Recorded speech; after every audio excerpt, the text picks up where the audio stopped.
एक बार गौतम बुद्ध के पास एक गरीब किसान आता है और गौतम बुद्ध से कहता है, गुरुवर, मेरे पास बहुत सारी जमीन है, फिर भी मेरी गरीबी दूर नहीं हो रही है। आप मुझे कोई रास्ता बताएं जिससे मेरी गरीबी दूर हो जाए।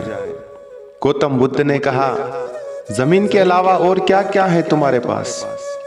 किसान ने कहा, गुरुवर, मेरे पास जमीन के अलावा 2 भैंसें हैं जिनका दूध बेच करके मैं अपना गुजारा करता हूँ।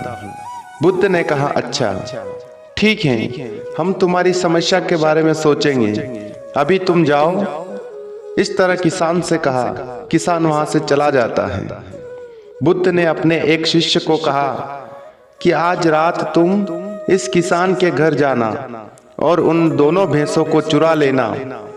शिष्य ने कहा कि गुरुदेव, अगर हम उनकी भैंसें चुरा लेंगे तो वो किसान मर जाएगा, क्योंकि उसकी जीविका चलाने का एकमात्र साधन है वह भैंसें। बुद्ध ने कहा, ऐसा कुछ नहीं होगा, तुम्हें जो कहा है वो करो। शिष्य चुप हो गया और रात को कुछ और शिष्यों के साथ उस किसान के घर गया और वो भैंसें चुरा कर ले आता है। धीरे धीरे 2 साल निकल गए और एक दिन वह गरीब किसान एक महंगी गाड़ी में बैठकर बुद्ध के आश्रम आया। उस शिष्य ने उस किसान को अमीर किसान के रूप में देखा तो वह अचंभित हो गया और उत्सुकता से गौतम बुद्ध से पूछा, गुरुदेव, ये किसान इतना अमीर कैसे हो गया है? बुद्ध ने कहा, तुम्हारी वजह से। शिष्य बोला, मेरी वजह से कैसे?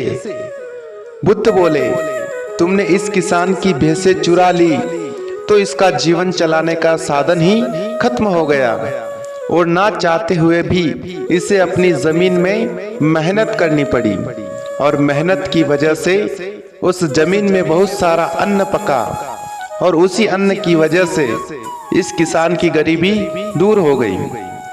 अक्सर लोगों के पास अमीर होने के बड़े बड़े साधन होते हैं, परंतु वह उसमें मेहनत नहीं कर पाते हैं, इसलिए वो अमीर नहीं हो पाते हैं। शिष्य बोला, गुरुदेव, धन्य है आप जैसा कोई नहीं।